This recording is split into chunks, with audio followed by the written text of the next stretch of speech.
Hello दोस्तों, रोटियां तो सब खाते हैं। इंडियन कल्चर में हमारी डाइट का एक काफ़ी इंपॉर्टेंट पार्ट होता है। लेकिन क्या आप ये जानते हैं कि हर रोटी एक जैसी नहीं होती? आज हम जानने का प्रयास करेंगे कि ये रोटी की कहानी क्या है और कौन सी रोटी आपके लिए सबसे ज़्यादा हेल्दी है।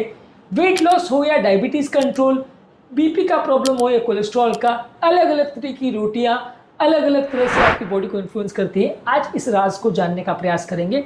टॉपिक पर जाने से पहले जो लोग हमारे चैनल पर नए हैं उन्हें रिक्वेस्ट करूंगा कि चैनल को सब्सक्राइब करें, वीडियोस को लाइक करें, शेयर करें, फॉलो करें, कमेंट करें, पूरा देखें। टॉपिक के मिड पोर्शन में उसे इंटरेस्टिंग बनाने के लिए कुछ इंटरेस्टिंग फैक्ट्स आपको बताऊंगा जो आपको ज्ञान भी देंगे और हैरान भी करेंगे हमारे ट्रिविया सेक्शन में। और यदि आप टॉपिक के एंड तक मेरे साथ बने रहते हैं, जैसे कि मैं आपसे उम्मीद करूंगा, तो हमारे प्रैक्टिकल यूटिलिटी सेक्शन में कुछ ऐसे फैक्ट्स आपको बताऊंगा जो इस टॉपिक से मिली इन्फॉर्मेशन को आपकी रोजमर्रा की जिंदगी में यूटिलाइज करने में मदद करेगी। तो चलिए शुरू करते हैं मेरे साथ ये हेल्थ का सफर। इससे पहले अपनी क्लिनिक के एक्सपीरियंस से कुछ स्टोरीज आपको बताऊंगा। एक 55 ईयर ओल्ड डायबिटिक पेशेंट मेरे पास आया जो गेहूं से बनी हुई रोटियां खाता था। जैसे ही हमने उसे एडवाइस किया कि गेहूं की रोटी के कंपैरिजन में रागी की रोटी या ज्वार बाजरा की रोटी बेटर है, सिर्फ एक छोटे से चेंज से उसकी सिग्निफिकेंट शुगर की कंट्रोल में फ़ायदा देखने को मिला और उसकी शुगर का कंट्रोल काफ़ी बेटर हो गया, उसकी दवाइयाँ काफ़ी कम हो गई। इसके अलावा एक फीमेल पेशेंट हमारे पास जो यंग फीमेल आई थी, उससे हमने उसकी वेट लॉस की जर्नी को डिस्कस किया। उसको जब हमने सजेस्ट किया कि अपनी रोटी को चेंज करे और ज्वार बाजरा पर शिफ्ट करे या बाजरे की रोटी खाए, तो उसका डाइजेशन भी इंप्रूव हुआ और ग्रेजुअली उसको वेट लॉस करने में भी सिग्निफिकेंट मदद मिली। तो ओवरऑल ये समझना ज़रूरी है कि ग्लूटेन सेंसिटिविटी वाले पेशेंट्स में गेहूं वाली रोटी से प्रॉब्लम होती है, बेसन की रोटी या ओट्स की रोटी उनके लिए हेल्दी होती है। ये क्लिनिकल केसेस हमें बताते हैं कि रोटी बहुत सिग्निफिकेंट इन्फ्लुएंसेस कर सकते हैं हमारी बहुत सारी बीमारियों में। तो आज जानते हैं ये रोटियों का राज। इस टॉपिक में आगे बढ़ने से पहले आपके घर में कौन सी रोटी सबसे कॉमनली बनती है और क्या आप उसके बेनिफिट्स के बारे में जानते हैं, कमेंट सेक्शन में लिखकर हमें ज़रूर बताएं। चलते हैं हमारे मेन टॉपिक पर। अलग अलग तरह की रोटियों में सबसे बेस्ट होता है मल्टीग्रेन की रोटी। इसमें हाई फाइबर कंटेंट्स होता है, इसमें होल व्हीट, ओट्स, बार्ली, रागी, ये सब चीज़ों का मिक्सचर होता है। इसका ग्लाइसेमिक इंडेक्स काफ़ी अच्छा होता है, फाइबर कंटेंट काफ़ी अच्छा होता है, वेट लॉस में सपोर्ट करता है, ये ब्लड शुगर कंट्रोल और डाइजेस्टिव हेल्थ के लिए काफ़ी अच्छा है।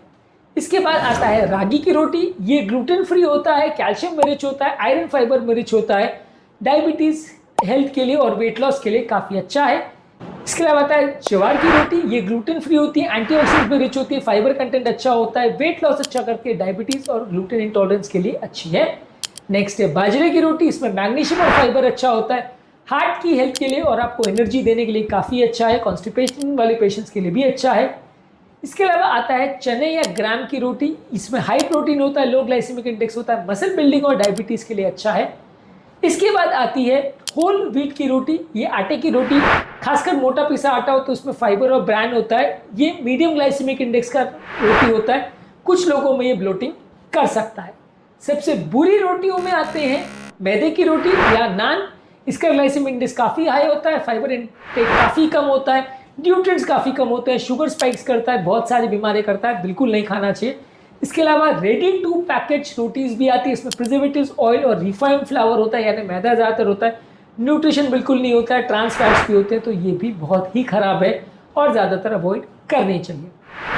अब आते हैं हमारे ट्रिविया सेक्शन में, जहाँ पे मैंने आपको बताया था कि कुछ इंटरेस्टिंग फैक्ट्स और फिगर्स आपको बताऊंगा जो आपको ज्ञान भी देंगे और हैरान भी करेंगे। तो चलते हैं हमारे ट्रिविया सेक्शन में। रागी की रोटी को कैल्शियम किंग माना जाता है, ये हड्डियों की हेल्थ के लिए अच्छा है और वेट मैनेजमेंट के लिए भी अच्छा है। इसका लो ग्लाइसेमिक इंडेक्स हमारे स्टेबल ब्लड शुगर लेवल्स को मेंटेन करने में मदद करता है, तो इसे आप प्रेफर कर सकते हैं। ज्वार की रोटी में ओवरऑल फाइबर कंटेंट काफ़ी अच्छा होता है, डाइजेशन के लिए भी काफ़ी अच्छा है, क्रॉनिक डिजीज में काफ़ी अच्छा है, एंटीऑक्सीडेंट प्रॉपर्टीज होती है, ये भी स्टडीज़ ने शो किया है कि ये काफ़ी अच्छा माना जाता है। होल व्हीट की रोटी स्टेपल डाइट के हिसाब से अच्छी है, फाइबर कंटेंट इसमें मॉडरेट होता है, ग्लाइसेमिक इंडेक्स कम होता है, यदि ग्लूटेन इंटॉलरेंस नहीं है तो ज़्यादातर लोग के लिए एक्सेप्टेबल होता है। हालांकि रागी, ज्वार, बाजरा की रोटी कंपेरेटिवली ज़्यादा बेटर रहेगी। बाजरे की रोटी में फाइबर, आयरन और मैग्नीशियम अच्छा होता है, इसका ग्लाइसेमिक इंडेक्स कम होता है, ये डायबिटिक पेशेंट्स के लिए ज़्यादा सूटेबल है। इसके अलावा बेसन की रोटी में प्रोटीन अच्छा मिलता है, ये ओवरऑल आपकी प्रोटीन की कमी को दूर करने के लिए अच्छा है। मल्टीग्रेन रोटी सब तरह की आपको फ़ायदे देती है, तो ये अलग अलग चीज़ों में, अलग अलग केसेस में आपके लिए मददगार होती है।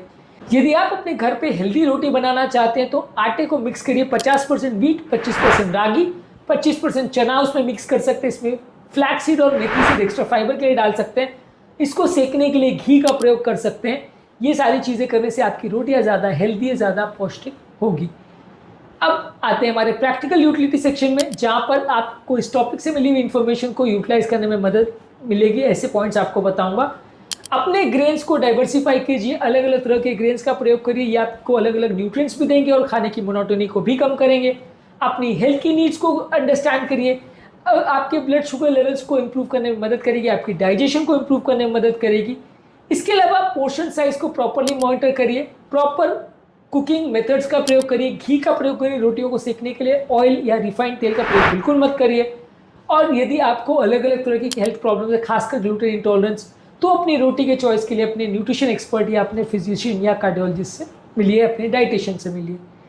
टॉपिक एंड करने से पहले से एक और सवाल कि आपने अलग अलग तरह की रोटियों को और खासकर मिक्स रोटी को ट्राई किया और आपका इसके बारे में क्या एक्सपीरियंस है, क्या आपको इसकी खूबियों के बारे में पता था?